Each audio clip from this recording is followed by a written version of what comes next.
বেশ মজা লাগে দেখতে আর কি, যে এই যে স্ক্যাম যেগুলো হচ্ছে, কীভাবে স্ক্যামগুলো হয়, কারের সাথে জড়িত থাকে, তারা কীভাবে অপারেট করে স্টেপ বাই স্টেপ। তো এই ব্যাপারগুলো ভালো করে দেখিয়েছে কিন্তু। এছাড়া এই সিরিজের মধ্যে বলে যারা অভিনয় করছে, সেটা দশরা বিজয়ন হোক, অদিতি বালান হোক, তারা কিন্তু বলে এখানে কিন্তু বেশ ভালোই ডিসেন্ট পারফরমেন্সটা ডেলিভার করেছে। সাবনেজার অভিনয় তার জায়গায় বলবো যত জায়গাটা ডেলিভার করেছে। টেকনিক্যাল সিস্টেম বলবো যে খারাপ নয়, বেশ ভালোই। মেকিং বলুন, সিনেমাটোগ্রাফি বা ক্যামেরার কাজ, সেগুলো বলবো অবশ্যই কিন্তু বেশ ভালোই। যে সেটা সিরিজের যে থিমটা, এটা কিন্তু বলবো ভালো করে কিন্তু। হ্যালো এভরিওয়ান, আমি সৌভিক, ওয়েলকাম টু সিনেগানি। এই ভিডিওতে কথা বলবো অ্যামাজন প্রাইম ভিডিওতে স্ট্রিম হওয়া একটা তামিল সিরিজ, এটার নাম হচ্ছে এক্সাম। এই সিরিজের ক্রিয়েটিভ প্রডিউসার হচ্ছে পুষ্কর গায়ত্রী। তো এই নামটা থেকে সিরিজটা দেখতে আমি ইন্টারেস্টেড ফিল করি। দশরা বিজয়ন, যাকে আপনারা অনেক ছবিতে দেখেছেন, খুবই চেনা পরিচিত ফেস, এবং সঙ্গে রয়েছে অদিতি বালান। সিরিজের মধ্যে এরা মেনলি লিড চরিত্রে অভিনয় করছে আর কি।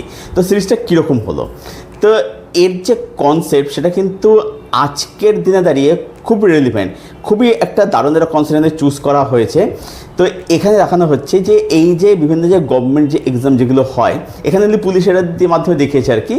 তো এই গভর্নমেন্ট এক্সামে এই যে আপনি দেখছেন যে রিসেন্ট টাইমে যে এই যে প্রশ্নপত্র ফাঁস হয়ে যাচ্ছে, পেপার লিক হয়ে যাচ্ছে, এবার এই যে একটা মাফিয়া যে চক্র, এরা কীভাবে কাজ করে, কীভাবে মানে এর পেছনে কে বা কারা মাথা রয়েছে, তারা কীভাবে অপারেট করে, এই সমস্ত কিছু এখানে দেখানো হচ্ছে।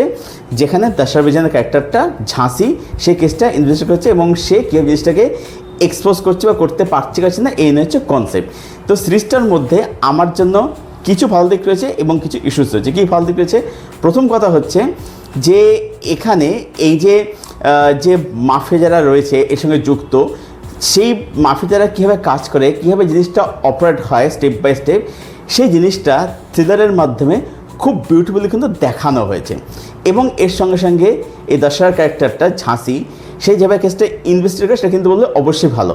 সিরিজের মধ্যে কিছু টুইস্ট অ্যান্ড টার্নস রয়েছে, সেগুলো মানে যদি আপনি লজিক খুঁজতে যান, প্রথমে বলে দিই এখানে বলা উচিত যে এই সিরিজটার মধ্যে কিন্তু অনেক লজিক্যাল লুফল কিন্তু রয়েছে। বাট যদি আপনি এই কাজটাকে একটা কমার্শিয়াল মেইনস্ট্রিম কাজ হিসাবে দেখেন, তাহলে আপনাকে লজিকটা কিন্তু মানে অত মাথায় কিন্তু আসবে না। এবার হ্যাঁ, টুইস্টগুলো আছে সেগুলো কিন্তু ভালো, মানে কমার্শিয়াল আর মেইনস্ট্রিম টুইস্ট সেগুলো ভালো। বাট ওই যে বললাম, সেগুলো হচ্ছে লজিক্যাল লুফল, লজিক্যাল সমস্যা এখানে রয়েছে আর কি। তো আপনি মজা পাবেন দেখে আর কি। আর বলবো যে এনগেজিং আছে, এনগেজিং যেহেতু থ্রিলারের মধ্যে দেখা যায়, আপনার দেখতে কিন্তু বেশ মজা লাগে দেখতে আর কি। যে এই যে স্ক্যাম যেগুলো হচ্ছে, কীভাবে স্ক্যামগুলো হয়, কারের সাথে জড়িত থাকে, তারা কীভাবে অপারেট করে স্টেপ বাই স্টেপ। তো এই ব্যাপারগুলো ভালো করে দেখে কিন্তু। এছাড়া এই সিরিজের মধ্যে বলে যারা অভিনয় করছে, সেটা দশরা বিজয়ন হোক, অদিতি বালান হোক, তারা কিন্তু বলে এখানে কিন্তু বেশ ভালোই ডিসেন্ট পারফরমেন্সটা ডেলিভার করেছে। সাবনেজার অভিনয় তার জায়গায় বলবো যত জায়গাটা ডেলিভার করেছে। টেকনিক্যাল সিস্টেম বলবো যে খারাপ নয়, বেশ ভালোই। মেকিং বলুন, সিনেমাটোগ্রাফি বা ক্যামেরার কাজ, সেগুলো বলবো অবশ্যই কিন্তু বেশ ভালোই। যে সেটা সিরিজের যে থিমটা, এটা কিন্তু বলবো ভালো করে কিন্তু এনহ্যান্স করতে পারে। তো সিরিজের মধ্যে এইগুলো ছিল হচ্ছে পজিটিভ দিক। এবার সিনেমার নেগেটিভ দিক কী লাগলো, প্রথম কথা হচ্ছে যে এই যে স্ক্যাম যে হচ্ছে, যেটা আমরা দেখতে পাচ্ছি কি, যে বেসিক্যালি কী হচ্ছে, যে যারা ধরুন উপরমহলে যারা মাথা যারা রয়েছে, তারা এখন এরা গরিব ছেলে তার টার্গেট করছে, যাদেরকে বলতে হচ্ছে যে বড় লোকের ছেলেমেয়েদের ইয়ে করতে, যাদের কাছে প্রচুর টাকা পয়সা আছে। কারণ একটা যে কোর্স, যে ধরুন যে এই যে বিভিন্ন এডুকেশন যে ইনস্টিটিউট যেগুলো রয়েছে, সেখানে কোর্স তো বিক্রি হয়। এবারে এই যে ধরুন প্রশ্নপত্র যে এই যে বিক্রি হওয়া, বা এই যে কোশ্চেনের বিক্রি হওয়া, বা এই যে কোর্স বিক্রি হওয়া, এই একটা কোর্সের যে দাম হয়, সেই কোর্স এফোর্ড করার ক্ষমতা তো একটা মিডিল ক্লাসের বা একটা লোয়ার ক্লাসের গরিব হচ্ছে, সেই ক্ষমতা থাকে না। তো টার্গেট হচ্ছে বড় লোকের ছেলে মেয়েদের, যে যারা ওই কোশ্চেন পেপার কিনছে, ওই পরে তারা পাস করছে, মেন টার্গেট তাদের করা হচ্ছে আর কি। তো এই যে বিষয়পত্রগুলো, এবার কী হচ্ছে, বড় লোকের ছেলেমেয়েরা তারা আর বেশি বড় লোক হচ্ছে, তারা হাতে সব কিছু পেয়ে যাচ্ছে, কিন্তু কী হচ্ছে, যে গরিব সে আরও বেশি গরিব হয়ে যাচ্ছে। এবার এই যেখানে একটা ক্যাপিটাল সাইড অ্যাঙ্গেল এখানে টানা হয়েছে, এই জিনিসটাকে আরও ভালো করে এখানে এক্সপ্লোর করতে হতো, আপনাদের সেটা দেখাতে হতো। এবং এখানে জিনিসটাকে দেখাচ্ছে পুরোপুরি হচ্ছে যে এই মাফিয়া চক্র তারা কীভাবে কাজ করছে, তারা কীভাবে অপারেট করছে, তার মাধ্যমে দেখাচ্ছে। কিন্তু এখানে সিস্টেমের না ড্রামা দরকার ছিল, যে এই যে বড়দের ছেলেমেয়েরা তারা কীভাবে জিনিসটার সঙ্গে জড়িয়ে পড়ছে, এই যে তারা কোর্স কিনছে মোটা টাকা দিয়ে, বা এই যে কোশ্চেন পেপার কিনছে মোটা টাকা দিয়ে, এই যে ব্যাপারগুলো সেইগুলো দেখাতে হতো। প্লাস এই যে একটা গরিবের ছেলে বা একটা মেয়ে, সে দেখা যায় তার বাবা হয়তো মাঠে জোন খাটে, বা হয়তো দেখা যায় বাবা হয়তো কৃষক, মা হয়তো মানে লোকের বাড়িতে রান্নার কাজ করে, ঠিক আছে, মানে মেড এসব কাজ করে আর কি। তো খুব দরিদ্র পরিবার। এবার দেখা যায় সে হয়তো খুব ভালো পড়াশোনায়, সে পড়াশোনা করছে, সে বলে এক্সাম দিয়েছে, ঠিক আছে, বা এই যে সেই যে মানে তার যা মানে এরকম হয়ে যাচ্ছে, সেই যে ক্ষতিগ্রস্ত হচ্ছে, এইগুলো না পাশাপাশি এগুলো কিন্তু দেখা দেয় ড্রামার মাধ্যমে, যেটা এখানে কিন্তু করা হয়নি।